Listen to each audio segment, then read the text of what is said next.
Let's go find Alf, and let's fuck that guy up.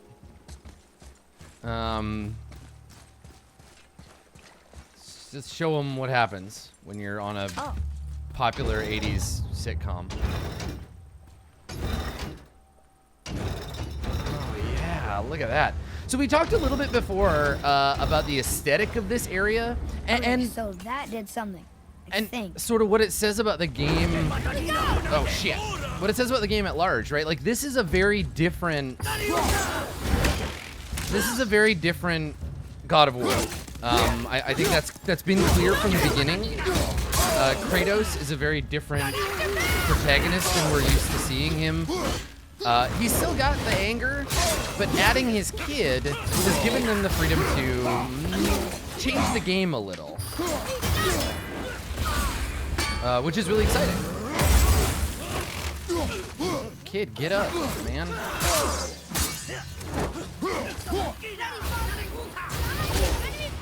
Ah.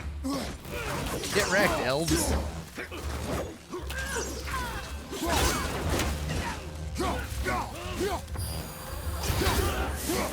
So yeah, the previous games in the series were these very cynical,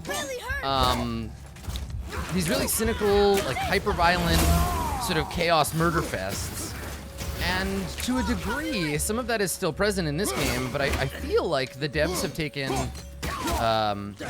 a bit of a different approach, because introducing Kratos' son, Atreus, has given them license, I think, to try some new shit. It's pretty cool. I'm getting my ass kicked by these elves. Kill him, kid. Yeah, there you go. That's my boy. What is their problem with us? We do not belong here. So yeah, and then by extension, if we change the core facet of gameplay, we change the location of the game, we allow ourselves to explore strange new worlds. Like, look, this is some shit. This is some space elf, Thor 2, Farang from Court of Swords, weird bug stuff, and I think that's fascinating. I think that's absolutely really cool of them, even if I don't necessarily like feel entirely at home or comfortable with it yet. That's good. It's a good move on their part. This is how we keep game genres or game properties alive, by not see. I'm really happy that it isn't just a reboot. I'm really happy that it isn't just like, yo, we're just gonna redo the whole Kratos thing, but we're gonna change it and put it in Norsica, right?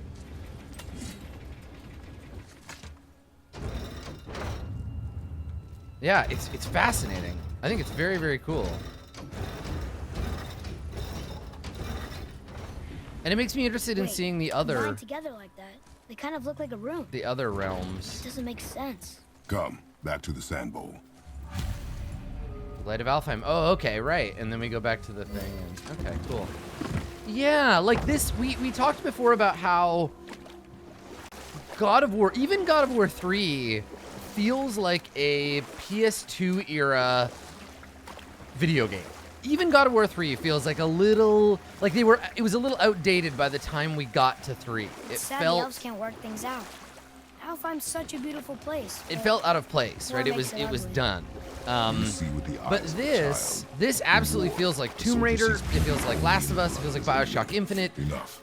It feels like a game that is not out of time anymore, right? It admittedly, it doesn't feel like it's doing anything like very new exactly, but it at least feels like a contemporary. I think if they had gone with the same gameplay as before, as God of War 3 or 2, it would have just felt like... It would have felt way, way out of date. I wouldn't have had as much fun playing it. I like how this is different. But it did take me that initial...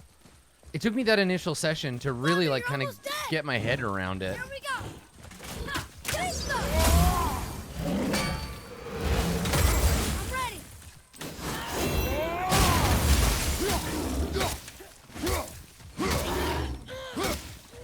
Yeah. Get that guy. See you later, group.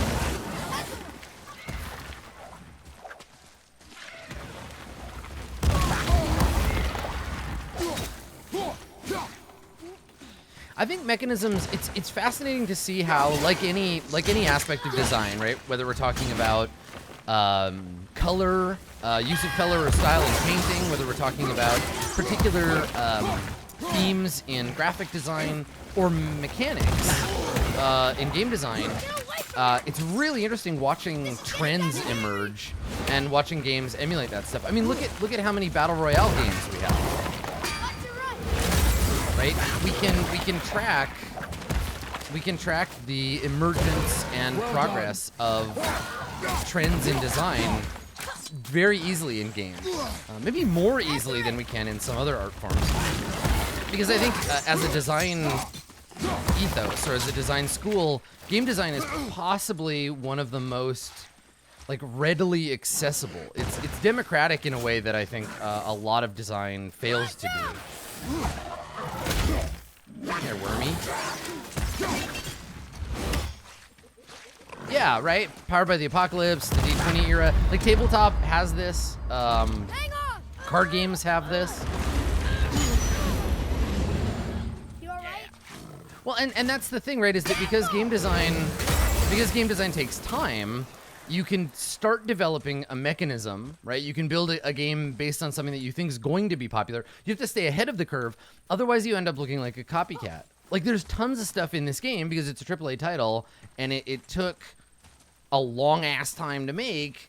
There's stuff in it that feels like it's emulating other games when really, like, it was probably designed relatively in parallel with those other games. Game design takes time. Sounds fake. Yeah, I mean, generally, the more expensive your game, the longer it takes to make it. Okay, like I can't... Do I have to come at this from the other side? Because I have to hit all three of these at once. So, yeah, I gotta come at it from the other side. So it's cool that they chose to make changes to this game that felt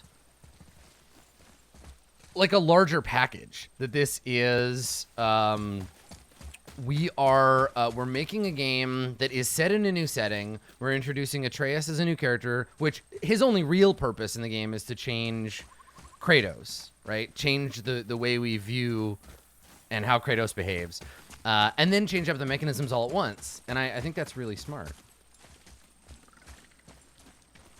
Ready yourself, boy. I mean, there's emulation, there's homage, there's out-and-out theft across the board in design. It's a given in design, and that's how trends form, right? That's how we get patterns developing in design. But the question is doing it subtly and doing it to serve the game's design purpose and not just to make money. Though, to be fair, especially with a AAA game with a big old producer, making money is a part of the design's function.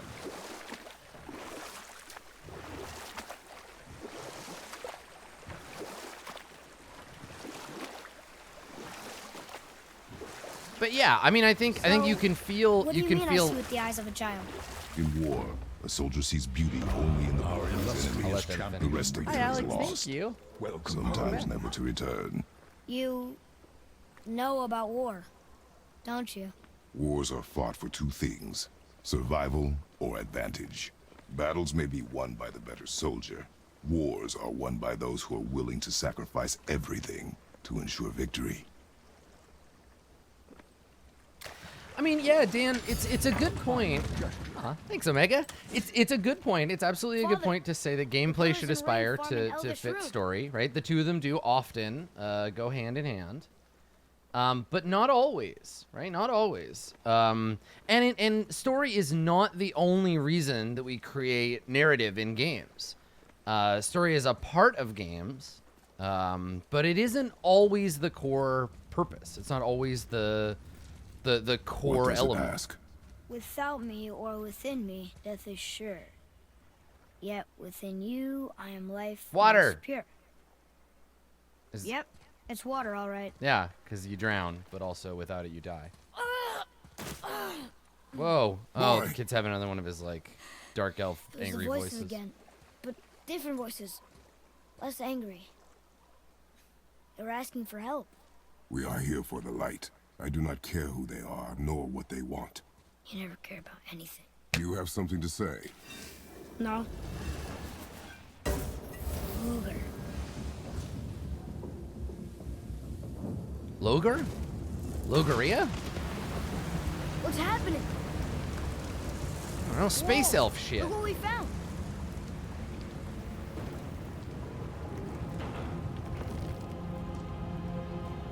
Father, Yes. the voices I heard, it was hard to make out. But way in the back, I'm pretty sure I heard Mother. That is not possible. But I know what I Oh heard. shit. Atreus, enough. He looks different. Look at those horns. Ooh, he's a boss dark Behind you, elf. boy. That can't be good.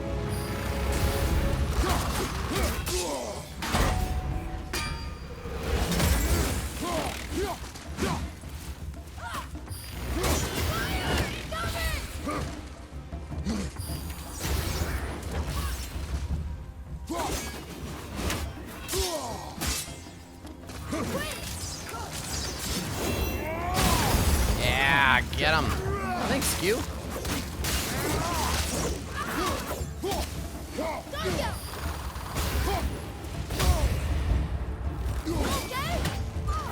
So, I mean, I think, you know, I think that it's one of those things where we often, because this was often the case in video games, we often see narrative and story as being purely the realm of cutscenes, dialogue, in between action. But I think, especially in a game like this, I think that action has to be part of the narrative. It has to speak with as loud a voice as the non-combat aspects of the game. And I think to a degree, certainly, this game is successful at that. We get a lot of character information by way of the ways, like for Atreus and Kratos, the way they interact with each other. I'm thinking of the battle between Baldur and Kratos early on. We learned so much about Kratos and about Baldur as characters, just simply by the way that they fight each other. Yeah, now how the puzzles contribute to the narrative, I mean, I feel like they're maybe the least contribution. Stay away from those cages. Wonder why they're locked up. Purely because they don't, like, they give us, I guess they give us setting information. They're often tied Be to ready. setting and background. They teach us little bits and pieces about, like, Viking lore, that kind of thing.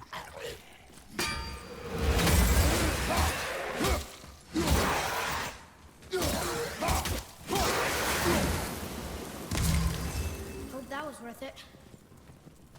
No, not Baldur, not Baldur the dwarf. Baldur the invincible Norse god. Yeah, Brock is the dwarf. Brock. Ah, but I opened the thing. Is there another way around, or do I have to throw my axe through this hole? Yep. Just chuck it through the axe hole. Nope, that's not how that works. Is there another axe hole over here?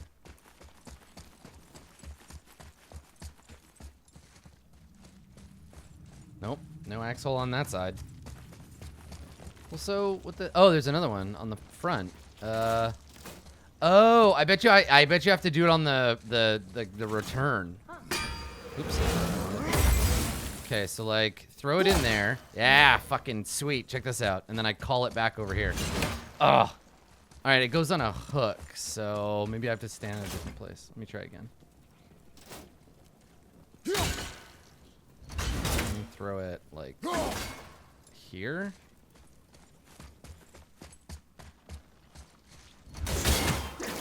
Oh, I got the front one that time.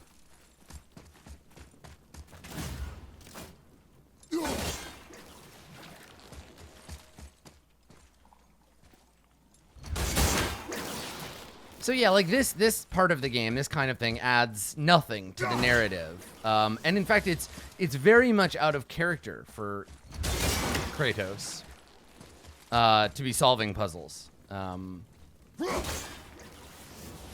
But this is for us, right? This is a purely ludographical element of the game, which I'm not generally like in favor of. TBQH. I'm not a huge fan of the purely ludographical. See, I seem to be able to hit this one okay, but I can't. I gotta get it in behind the other one. Let's try it like here.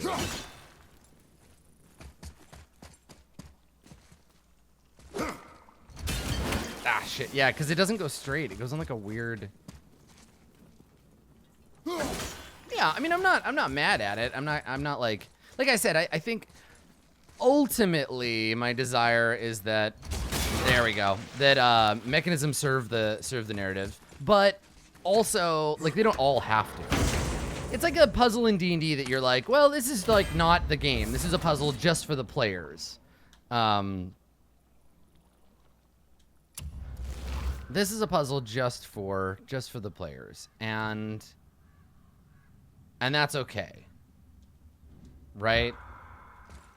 It's all right. We're allowed. We're allowed to include those things.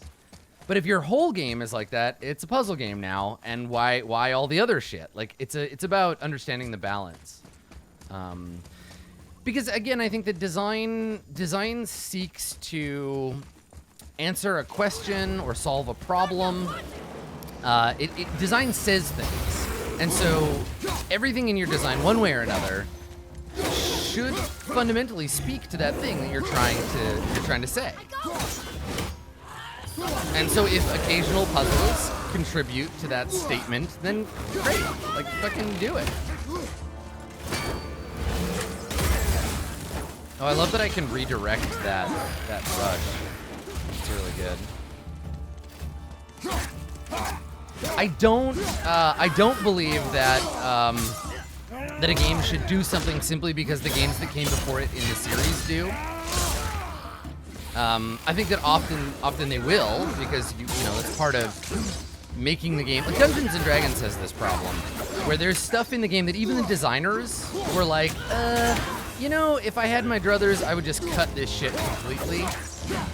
But it's so fundamentally a part of the design now that we can't do anything about it. No, stop hating me.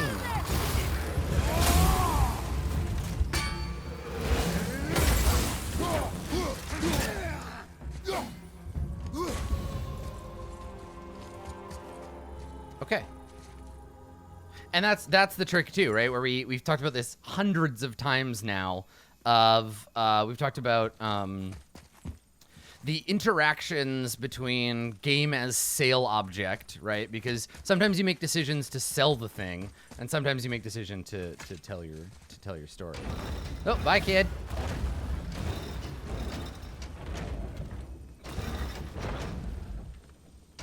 Think that side hallway will get us to the temple? We will find out.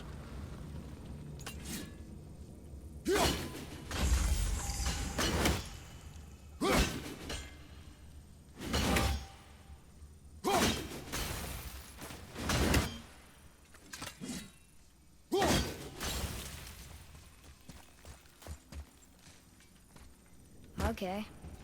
Tricky. Yeah, it's tricky.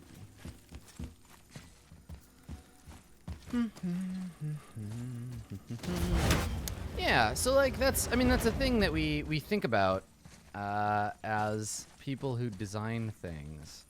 We think about like, what are we trying to say? And one of the things you might be trying to say is, buy my game, please.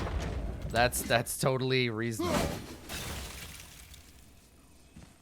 Well, Dave, you've said before you don't like puzzles in D&D because you don't like feeling like you as a person are not smart, and not being able to solve a puzzle. Oof, that is a feeling. Wired In, I'm really enjoying it. I'm having a really good time, especially now that it's all like working properly and not being framey. You were wrong back there. Oh, I know Mother's voice better than anyone. It was her. she is gone. No more returned. Fine. Can I have my axe back, please?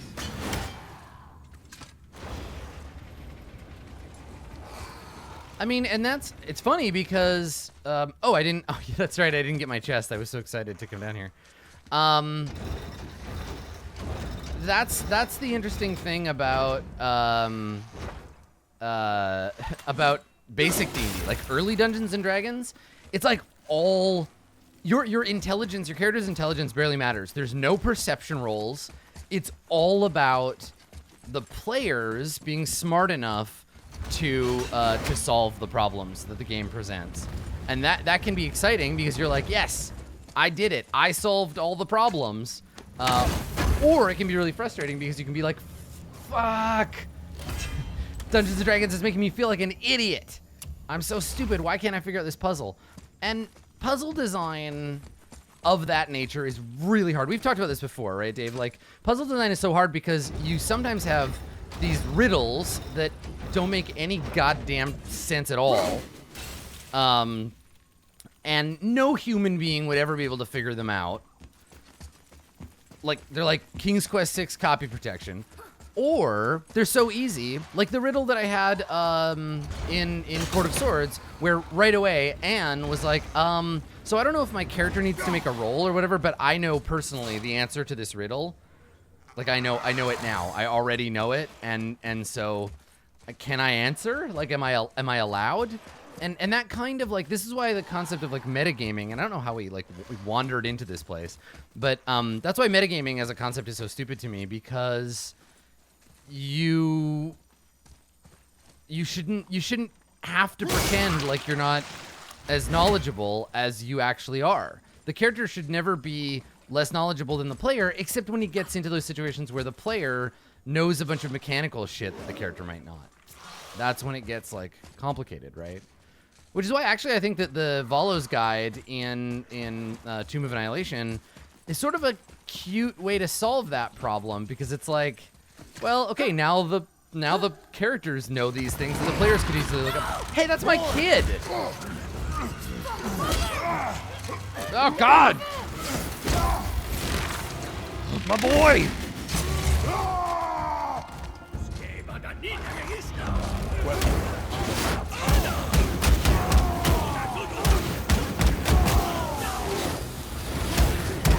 Honestly, like, Kratos' whole, like, angry rage thing makes him... It's unbelievable to me that, like, anyone would ever get close enough to him to have a kid. Like, I would be terrified of him all the time.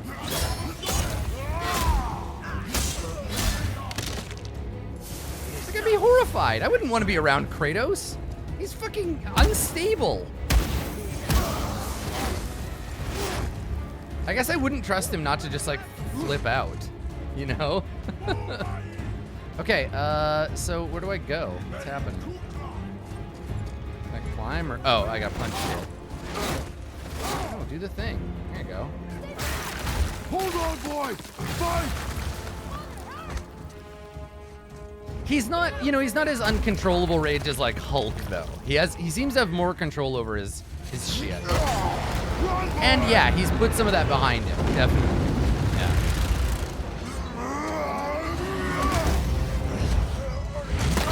Kratos just wants to play a barbarian. It's cool. He's allowed.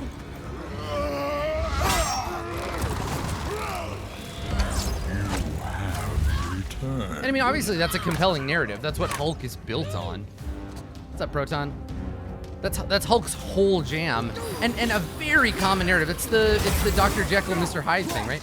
We've had that story of, like, the man possessed by rage for as long as we've had stories, because that's an aspect of culture. It's a thing. The conflation in some cultures of, like, strength and anger. The way those two things interact. It's a story about the way we view masculinity in a lot of ways, right? Like, there's this nobility in, yes, like, being righteous fury is a thing. Being angry is something that we accept in our characters, but, like, there's a nobility in controlling that anger. Yeah, right? Achilles, right? Yeah, exactly. That kind of heroic madness, the battle anger. so many cultures have this. But it's interesting looking at the way those cultures interact with it differently, right? And how that reflects all the other facets of their culture as well. Okay, so I can upgrade a skill.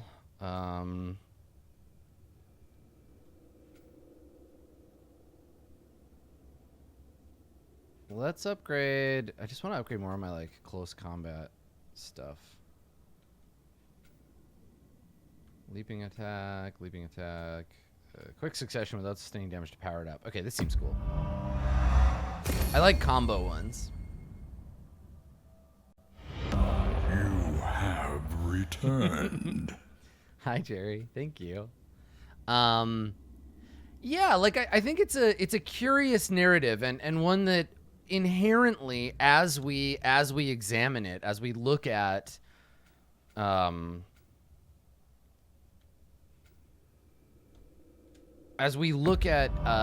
we interact with rage, how we interact with violence, the things that we're glorifying and the things that we are examining, right, about being angry, and how that interacts, especially now. I think it's a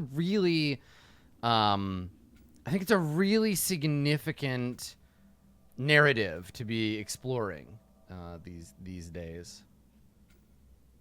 This is all Spartan Rage upgrades, right? Okay. Let's try to upgrade my kid. Hey, kid. Oh. Hey, kid. Be less of a scrub. Wow, I haven't spent my XP on anything. Damn. All right.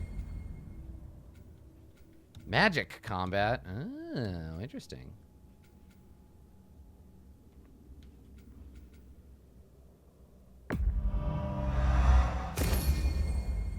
Guardian sweep. Yeah, see, these are good. All right.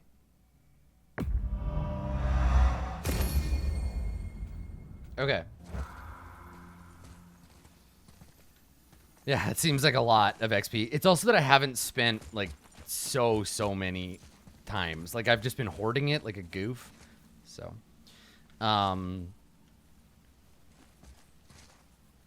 yeah, like I think No way across here. Too bad the witch's bowstring doesn't work anymore. I would love to compare and contrast. And I think obviously like as we're going through it, this is going to be something that's like instinctively in mind. Compare and contrast this game's model of parenthood, right? What it means to be a father, with like Last of Us, which I think I would put Last of Us up there as the sort of prime video game fatherhood narrative example, right? Like I can't think of another video game that talks about dad feels as much as that game does. Where is this like polyp? Where is this other? It's like another one of these elf nodes that I need to smash up on, but I can't. This is just like lining up the stupid puzzle in Hellblade.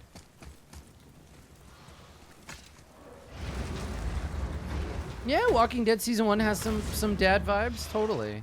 Yeah, that's a good call. Hey, you sure the witch is okay? I'd hate to think she died helping us. She knew what she was doing. Okay.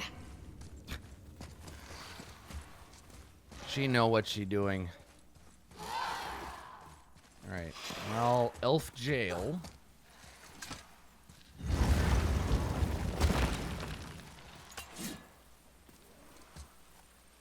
Ugh, Yeah, well, and I think Cherry, to your point, like, our narratives of, or our understanding of narrative is informed by our personal lived experiences, Expect right? resistance. So, for people who the like stoic angry dad might be admirable quality, they're gonna perceive it very differently than like the angry violent outbursts dad, right? Like our experiences with, and this is why having a bunch of different kinds of people developing a piece of design or art is useful and interesting because you'll create narratives that speak to a bunch of different experiences.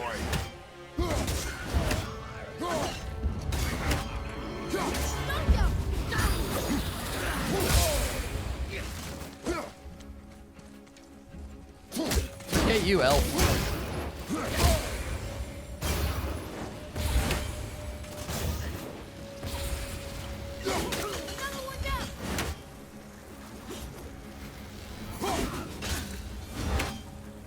Rad.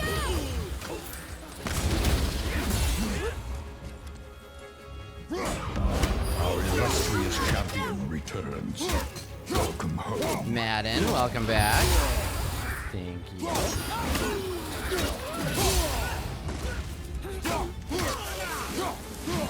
Cool.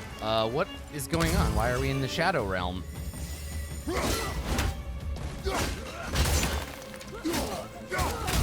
Sorry, kid. Oh, shit!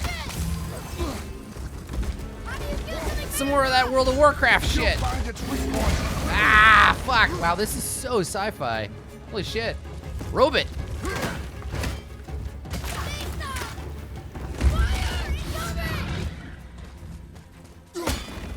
Okay. Can I climb up on top of it, or? Ah, there it is. You shoot at it when it's doing the fucking thing. Return. Yeah, I did. We can use it against them. What? Yeah, alright, kid.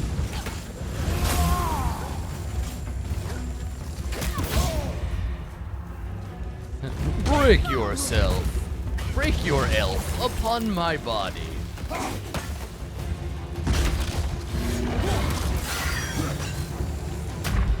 Ah, dead.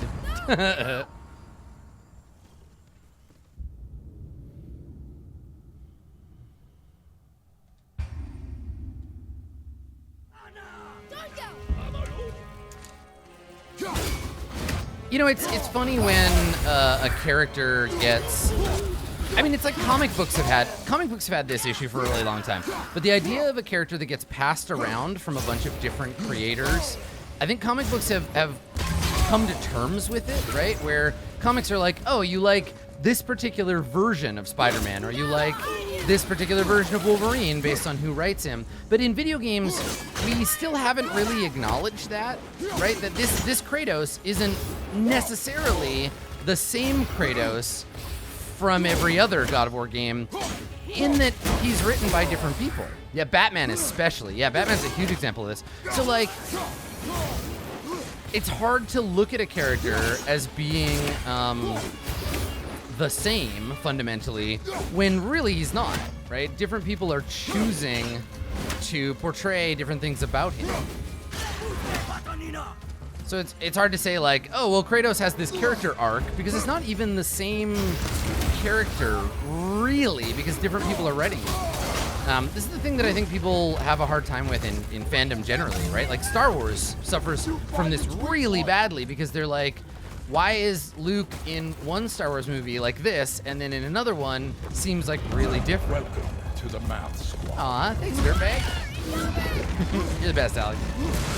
Hi, Neuroballad. Welcome to the squad. We can use it against them.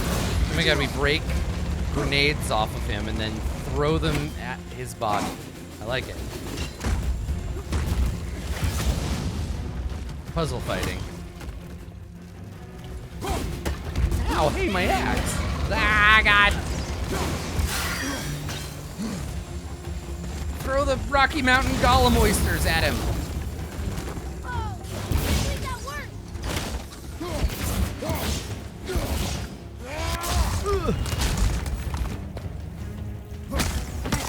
Oh yeah, just fucking stomp on him. Almost there. Two left. Oh shit, there's elves too. Oh god, I am distinctly not okay, son.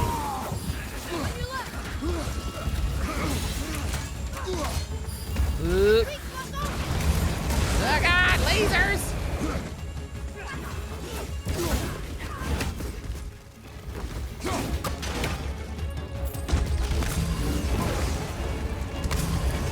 Yeah, so I mean, I think the thing to kind of look at in a game like this that handles like rage as a thing is like what does the game want us to admire about Kratos? What sorts of things do we see as being positive qualities about him, and what is the game telling us to think and feel? Because the game, I mean, they have an agenda, which isn't to say that like it's a bad thing, but they have something they want us to feel and believe and understand about the characters. Kratos especially, because he's the main character of the game. And trying to learn what that is through the game's actions, I think is really interesting. Like Kratos' inability to connect with his son, right? Physically, like so far we've had 2 examples of him trying to Well, there it is. reach out and like Watch our backs, boy. reassure his boy, right? Pat him on the back, hug him, whatever, and he's failed. What does the game want us to think of those moments? Are they tragic? Is he doing it for is like he rejecting his son to keep his son safe? Is his withholding a positive or a negative influence on the kid, and above and beyond the kid, like our opinions of Kratos as a character? And then what does that say about what the designers of the game want us to think about those qualities? Okay, so we have the symbol of perseverance right now. Let's socket something different, because we're in Alfheim, so let's reduce some Dark Elf damage.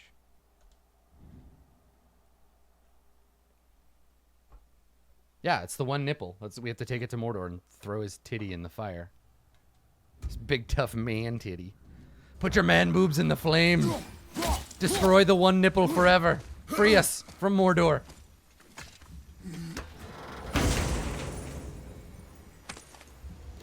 Yes. So Durrell brings up a great point when he said all gods are monsters. He's saying to the child, like, Father. I am a monster, right? I am. You're freezing at first. Smoke. I am dangerous. And so is he keeping himself distant from his son for his son's sake? And if so, is that a valid choice to make? And does the fact that his son is just a kid make a difference too, right? Like, I did it. You brought the main can bridge we... back. Yeah, right, exactly. Farisar, that's great. So is he doing it for his kids, or is he doing it for himself? Right? It's one of those, like, I can't be with you because I'd only hurt you. Is that true, or is that being, like, patronizing? Or is it both? Guess the light makes more than bridges. Maybe this will spit us out on top. Can we make those decisions for other people, or is it more ethically sound to let the child make the point or make the decision himself?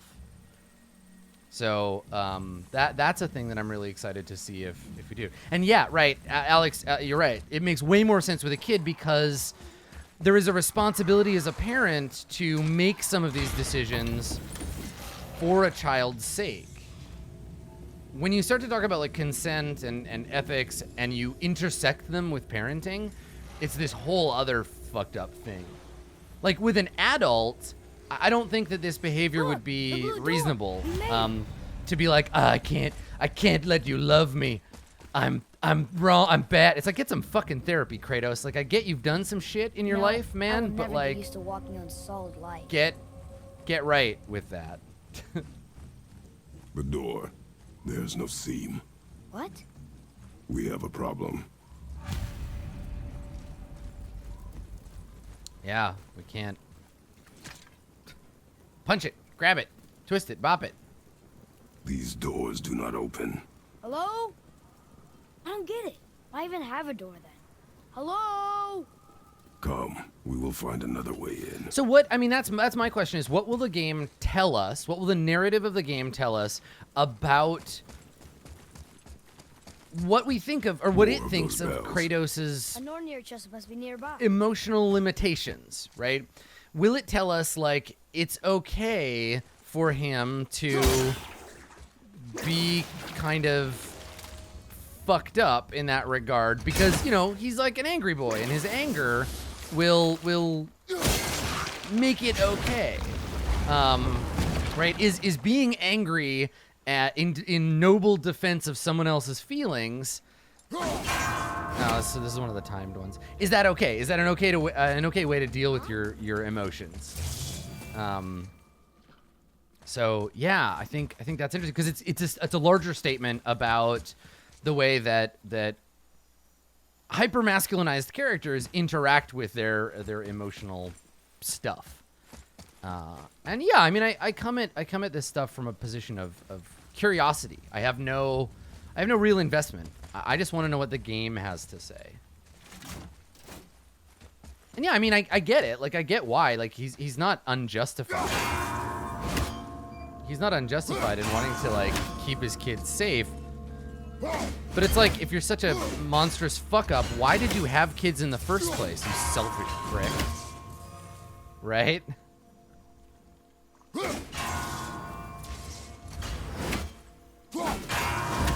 I actually didn't play BioShock 2. I played 1 and I played Infinite. Did we get him in time? No. Poor family planning. Right? Like, it's not just up to him. I mean, to be fair, if you're really scared that you're going to be a bad dad, don't have sex with people who can make babies. Just don't do that. You know, that's a whole other thing. All right, let's see. But I think maybe, and that's the tension, right? Is that he doesn't think that he's a bad dad. He's trying to protect his kid because he thinks that there's something else going on.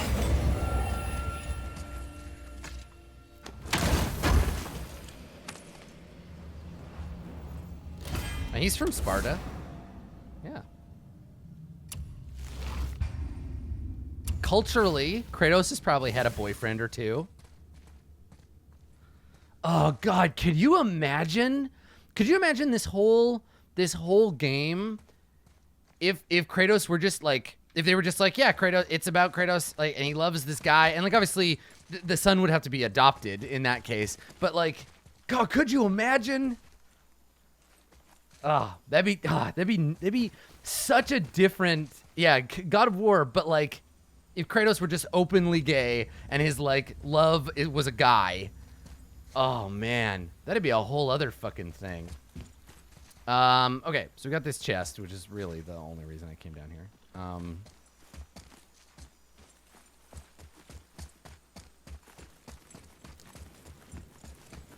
It's true. His son doesn't have to be adopted. He could be magic. He'd be a magic The boy. dwarf again. Sindri? Oh, hey, what's up? Hey, Sindri. This way. Hey, Sindri.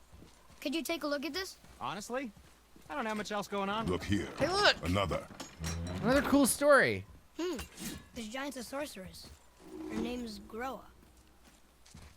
Groa. Looks like she had visions.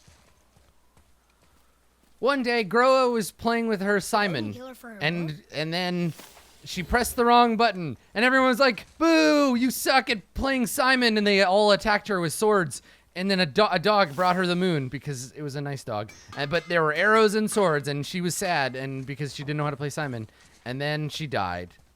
And everyone wrote down in the book about that time that they killed her for being bad at a game. What did that story actually mean? A giant sorceress, powerful seer, slain by Odin, who stole her book of visions.